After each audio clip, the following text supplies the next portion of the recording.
Yes, it's that time where your favourite neighbourhood crash test dummies put to the test a new batch of kitchen gadgets suggested by you and that are sweeping the internet to decide whether or not we can unearth a gem or they're all shockers. Testes, lift the clock.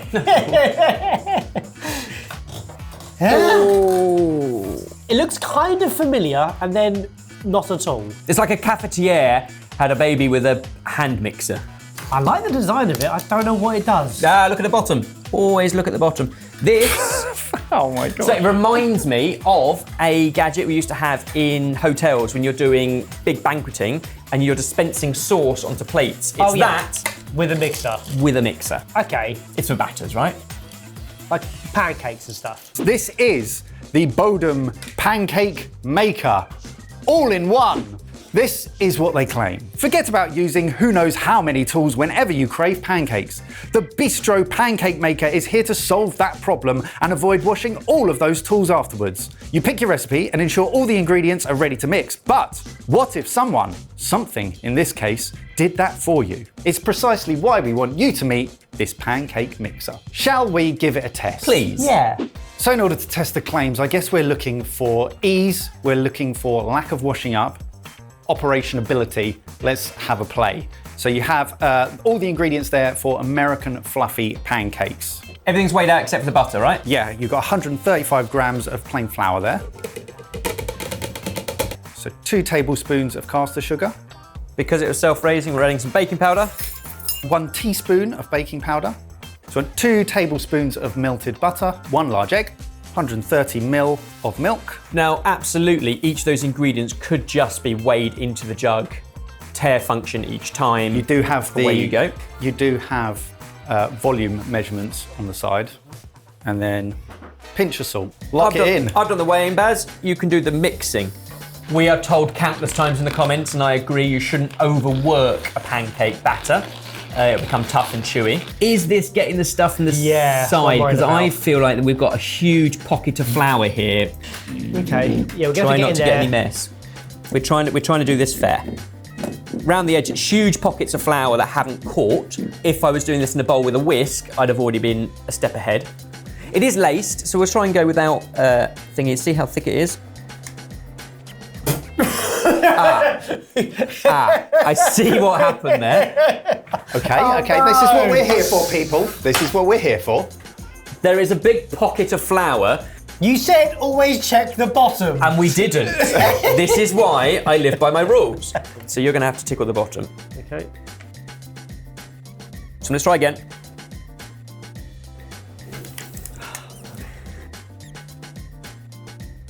It's slowly coming out. Is it designed for this style of pancake? Have we put the wrong batter into it?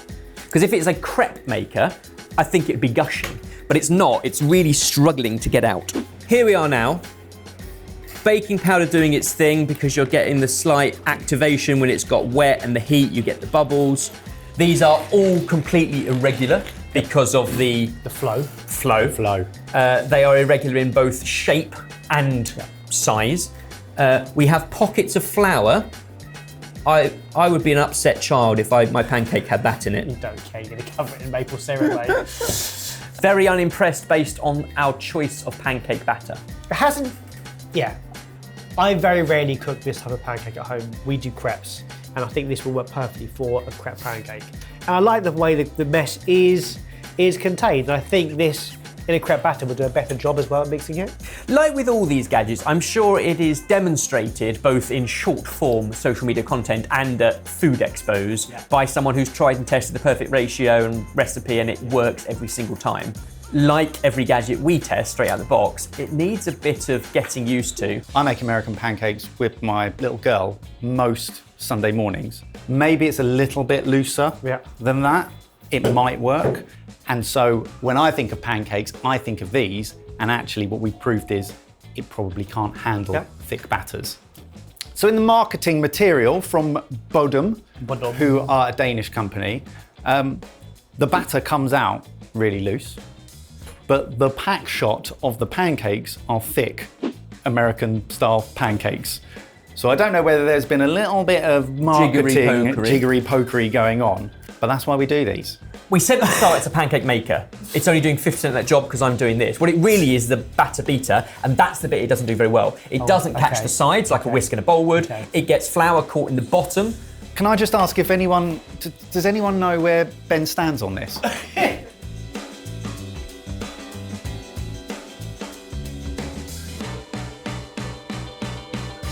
Nice. So let's do a recap of the claims and you can say yay or nay. Combines a batter mixture and dispenser in one compact tool, streamlining the pancake making process. I guess, but not well. Features a manual crank handle that activates the internal whisks, ensuring a smooth batter. Incorrect, not the word smooth. Well, it does include a handle. Ideal for kitchens with limited space. No, you need more space, it's another thing. I'm going to use the same whisk and bowl to make mayonnaise and 101 other things, whereas that I'm only making batters. How much do you think this sells for? I think about $14.99. I think possibly twice that at 28. No. £30. Oh, it was exactly twice that. RRP. I think we know where Ebba stands, but boys, the Bodum pancake maker, is it a batter pancake maker than the rest? Or is it a bit Bodum-dum? I had high hopes, but at that price, and the fact it didn't do an amazing job, it has to be a Bodum-dum. I agree. It sells a promise and it causes perhaps more problems or hassle and mess after pancake mating than the OG. Would you like a pancake though? Yeah. I will actually. Right, onto a gadget that we've had so many requests to test and we've never actually done one before. Give it a lift. No. Oh, it's tiny. Looks medical rather than in the kitchen. What's it coring and then pushing? It's not a cherry corer or something. Or an olive pitter? Yeah. No, well... So it's got a sharp bottom edge. They're actually quite sharp. Right, to go into something and to pop it out. Is it pulling something out or pushing something in? I hate things that beat us. So we can do this. Cherry pitter, olive pitter. So the other thing would be like a... Taster. I've forgotten the word. What's the person who turns a cheese? Arguably more important than the... Arguably more important than the cheesemaker. Affineur or something like that. It's for something like that where they go in... Learning so much today. Core out, pull out a little plug of cheese, and you try it to see if it's ready and matured enough or whether it needs turning. No, this is not a pretentious ingredients episode or a gadget episode. Boys, this is the Barconic olive stuffer. Ah! So, popping something into an olive? Yeah, we thought it was pitting something out, but it's popping something in. It could do both, I'm sure. So this is from the Barconic brand, who are focused more on cocktails. This is what they say: stuffed olive cocktails are a great way to add a little class to your martinis. Why just add plain old olives to your cocktails when you can stuff them with things like onions, blue cheese and garlic to make your cocktails stand out from the rest? Operation is a breeze. Load it up with your favourite filling, insert into the olive and press down on the plunger. Interesting that I come back full circle to if you're stuffing your olive with cheese, you'd need to do the bit I said first. Stick it into your cheese, pull out the plug, and then your plug can go into your olive. Let it go! Shall we have a play? I think we ought to. Now, before we start this process, Baz, have you ever stuffed an olive? I'm not a massive olive stuffer, if I'm honest. No. No, I love olives as they are. I will only ever buy these from a supermarket. Because somebody's done the labour. Because someone's done the labour. If I'm cooking something that needs garlic and olives, sometimes it's cheaper to buy olives that have been stuffed with garlic. Yeah, just chop them up. Yeah. Well, give it a go. So you're going with the small one first? Yeah, pop that in. It's popped in. In. I have clean hands and a stuffed olive. That is a well stuffed olive. Please have a go. May I? Yeah, go for it. What are you going for, Ebbers? Well, I'm going to demonstrate my cheese conversation. In. A little plug of cheese. Oh, look at that. Or are you going big? I think the ratio of blue cheese to olive requires it. I might even have room to put a bit of fig in there as well. I do enjoy a stuffed olive, but I would never do it myself because it's really fiddly and... I don't think this is any less fiddly, but it's cleaner.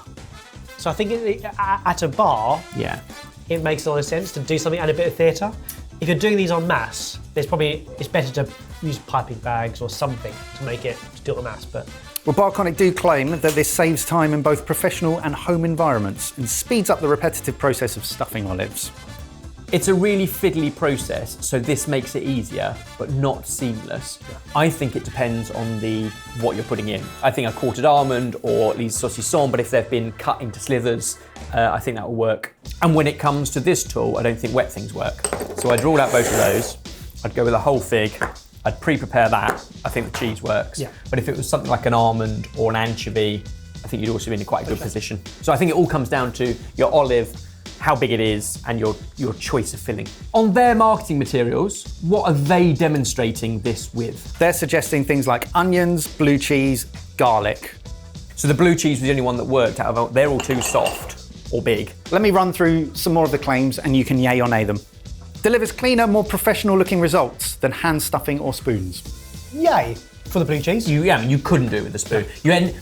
In fact, if you end up doing it, you use the handle of the teaspoon to kind of poke it in, but it's still fiddly. More hygienic than manual stuffing. Not the way we did it. Yeah. I mean, a clean hand or a piping bag is equally clean, especially if you're actually stuffing multiple things and moving between, that needs cleaning each time. I think it's circumstance dependent. How much do you think we paid for it? $14.99. I think because it's so specific for bar work, and if it's professionals who are buying it, it has a slight premium to it. $16.99. £4.43. We were in the wrong ballpark altogether. Yeah. Well, boys, the Barconic olive stuffer, is it worth a poke or can it get stuffed? Tough one, because it's such a niche audience who need that. It's only for somebody in a bar who's stuffing a lot of olives with blue cheese and nothing else. So for me, get stuffed. Not as iconic as I thought it was going to be, get stuffed. Let's move on. Before you left, just like to make a formal apology. There's a reason the saucisson and some of the ingredients that you tried to stuff into olives in the previous round didn't work. Was it a fake ingredient? No, it was that they were actually meant for this section. And not. But is it for clarity? Out of that, what the audience got was they now know what doesn't work with the olive stuffer and what does. So we've still done our job. In fact, we've done our job better than planned. 15 years of this, and he's picked up one thing from me: how to blag through a mistake. For clarity, Mike got back off holiday yesterday, so he's still on holiday. It explains the poor choice of gadgets. Well, hold that thought, Ebbers. Lift the cloche. Okay. Now, this particular gadget has been storming TikTok and that's all I wanted to do. Yeah, that's fair. Try it. Instagram. Consent first. Oh no! There's a little guy inside. Hello! It's a monster. Right, this. I think this might be for the people who hate the smell of garlic on their fingers. Because how many gadgets have we tested in the past that have been designed? It's like my thumb stuck. I want to go. What a sound! Boys, this is Munchi, the all-in-one lunchbox utensil and meal companion. Wear its silicone lid like a glove and snack anywhere, anytime without getting your fingers dirty. Now available in a calm powder blue. It's a lunchbox, but rather than get your hands dirty, you're popping things. These are your chopsticks. Yeah. Do you know what? Instantly, that is a more attractive, albeit very silly approach than putting on a latex glove. Yeah. In public to sit on a park bench and eat a bowl of olives. Right, now I know what you're thinking. What on earth can we put in this lunchbox to test it? Olives and saucisson! Figs! Saucisson! We've got some olives. The marketing material was very much things like crisps, ice gems, cookies, biscuits. I assume it would be something wet or something that you don't. How are you going to pick up wet? Something that is hard but covered in something wet. So you don't want to get sticky fingers. It is. It's things like the grease from crisps. It's. Come on. Isn't that what shorts are for? But in my head, if that was like covered in honey or olive oil or something like that's going to get my hands dirty, I get it. Or it's for that colleague you work with who has serious sort of OCD, and I kind of agree about getting greasy or sticky fingers on keyboards and stationery and stuff like that, and at their desk they can snack away. So the lid seal's on. Look, it's not going anywhere. It's sealed very well. Okay. So popping my digits in. Mm-hmm. Hello, You've gone for some as opposed to. So again, if you were going in for like Cheetos or something covered in that horrible orange dust. Well, I kind of agree with these. These are lovely snacky things, but they always leave grease, herbs, salt on my fingers. Now, I think that's what your tongue's for. I think you just lick your fingers. Look at how serious we've got a chef reviewing this. Like, we've made it, guys. Like, mission accomplished. I wonder what I should feed Ebbers first. Oh, I think you want like a nice little crusty. You're not even feeding me. Yummy, yummy, yummy. Oh, Ebbers, do you want one of these? I've just had one. There you go, yummy, yummy. Oh, sorry, I dropped it. How are the ergonomics and grip, Baz? I tell you what, the grip is brilliant. It's odd as an experience, but it doesn't take long to get used to it. There you go. Hop that in there. Oh, lovely. Is this for parents feeding toddlers? Oh, yummy, yummy. You know, on public Oh, yummy, yummy. public transport maybe, or somewhere where you just want a quick snack without having to then get a wet one. You're throwing it at me. It's a little bit tricky. It's tricky than using your fingers. In answer to your question, I don't think it has a target audience other than it's a bit of fun and it does a job. I'd say that's as far as it went. And interestingly, this was actually born out of a student project where 3 industrial design students wanted to make plates more playful and puppet-like. So they came together and they actually created this. I think there's definitely a percentage of the population, like germaphobes, who don't like touching food, especially if you've been out and about and you haven't got the opportunity to wash hands and stuff. This kind of gets around that. The only other case study may be something like chocolates or Rocky Road or Tiffin that might be a bit chocolatey in hot weather, but a bit melty, but kind of you can still go in and pick up a bit of fudge or a bit of Rocky Road or Tiffin, maybe. I'm trying to find useful case studies. I'm not convinced by them because I wouldn't need it. I'm happy with the odd germ. It's a fantastic distraction method. If your kids are using this, they're not thinking about what they're putting in their mouths. They're focused on how they're putting it in their mouths. Yeah. So I feel like I could take half these things in here, my little boy wouldn't eat. Put broccoli in it. Yeah, but through that, you've gamified it. It's a game and they're playing with their food rather than just thinking about what they're eating. And it makes sense if these things are a lot messier, that would need a fork. Those little mozzarella pearls and some cherry tomatoes and olives in a salad for a picnic, you don't have to pack cutlery. No. You'll be laughed at by your friends, but you don't have to pack cutlery. Or laughed with. I get laughed at by my friends for packing cutlery. They're like, I can't believe you've brought a napkin and 3 items of cutlery just bring that for a along picnic. next time, Ebbers. We give you so much respect. As a bowl, it's a good quality plastic. It looks glass. Sturdy. And silicone top, all dishwasher safe, probably microwave safe, so you could put hot things in there, you could do little Go another use, so you don't get burnt fingers. Gnocchi, and then if you've got sensitive fingers, I'm going to say it before you do, $14.99. I'll go higher. I think Tupperware is expensive, and novelty Tupperware is very expensive, so let's go 20 quid. £18. Split the difference. Yeah, straight down the middle. Okay, you pop this in, do a crusty bit. Oh, lovely. I think for full experience, we need to go right in there as well. Get my fingers right in there, go on. It's bitten down. Good protection though, it didn't hurt. Well, time for the all-important question. The Munchi lunchbox, is it a fun, playful puppet, or does it leave you feeling like a muppet? I think the difference here is whether you're using yourself or being fed by a lifelong friend. I felt a bit of a muppet. I can't believe I'm saying this after the other two, but this is my favourite yet. This is a fantastic puppet. Brilliant. Let's end on a big one then. I'm very intrigued about this one. Lift the cloche. I've had fun even though I've hated all 3 gadgets. I've been bitten of having fun. That's what we're here for. Oh, that looks like it's come from a different era. Oh, it carries the big batteries. It's got I've not seen those for a while. them double D's in them. You put this in something. It's a battery pump. So what is it pumping? Is it sucking or blowing or aerating or fizzing? Boys, I can't believe I'm saying this, but play with some knobs. You ready, Bez? Oh. Blowing or sucking or vibrating? Nothing. It's Try other orifices. You've stuck it in your ear, you might as well try a few others. So it's a vibration, a sonic sound. Is this...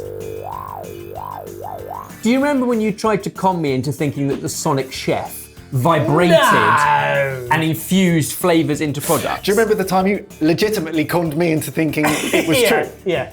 And then we went to the Velvet Bar at Corinthia. Yeah. And Luca did the same with ultrasound. Yep. Is this doing similar? This is the molecular gastronomy foam generator. The Double molecular gastronomy foam kit creates denser, delicate foam with stable and lasting shape, designed for creative plating and topping dishes or cocktails. We should have known that. What's it doing? It's foaming. I know you were very drunk, I was very drunk. but we actually saw this in action on the channel only a few weeks ago, and I hadn't put two and two together. Yeah. He did have a funny little machine on the desk, didn't he? And he popped it into his cocktail shaker or thing and foamed the espresso martini. Yeah.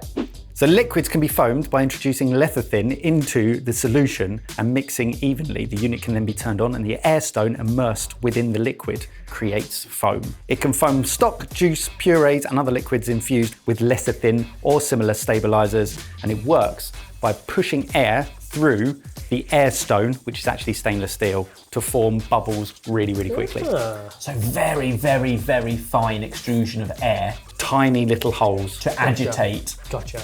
some sort of liquid that has an emulsifier stabilizer like lecithin. Now, they have a series of claims. Shall we put them all to the test by using it? Yes. So boys, this device actually came with a lemon foam recipe. So in order to give it its fullest, fairest test, let's make that. You have all your ingredients: water, honey, lemon, and your lecithin, which is essentially a fatty substance found in animal and plant tissues. Yep. It essentially is an emulsifier, so bonds two things together that might not necessarily go or split. Commonly found in egg yolk or mustard. 3 grams of lecithin, 200 grams of water, Honey, 2 grams. 30 grams of lemon juice, and we blend the lecithin into the water. So thoroughly mix it with a blender, and therefore you get a little bit of foam. Okay. Mods. That is. Whoa. Now, on a bar, I guess you just have it probably not on your belt. Just doing its thing while you're making the rest of stuff, perfect for cocktails. In this case, we're going to put it on a prawn dish, like a little prawn cocktail number.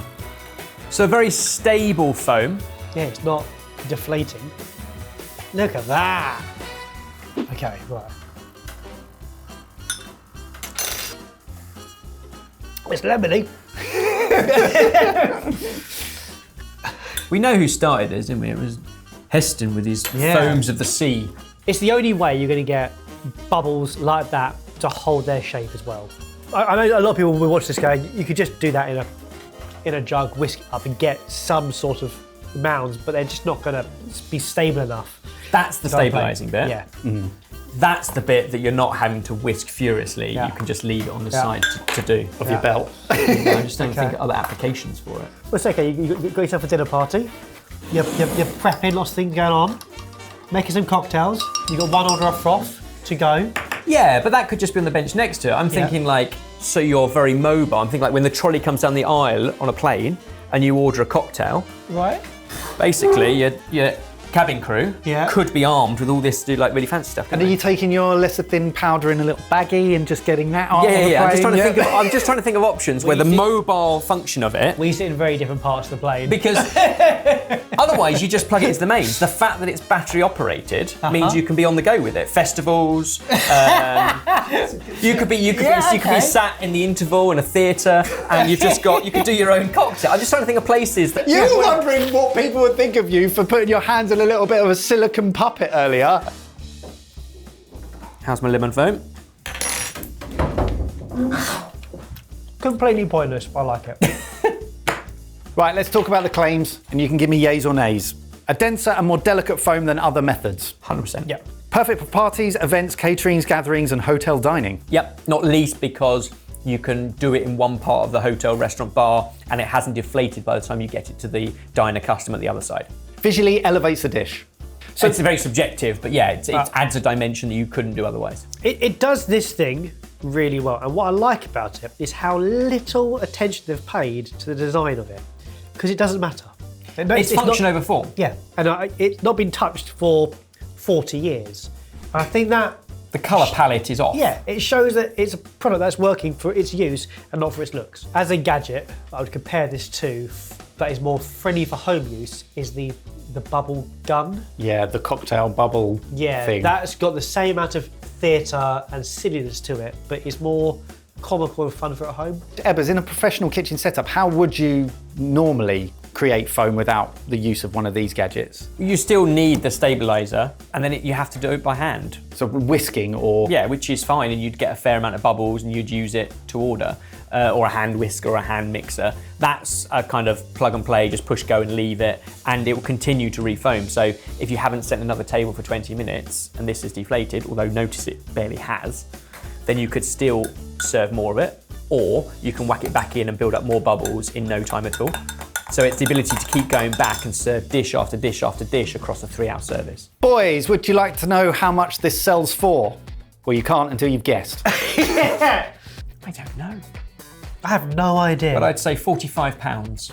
Yeah, I think you're in the right bracket. Yeah, 50 quid. £57.99. Worth it? For the amount you can charge for an impressive cocktail, then yeah.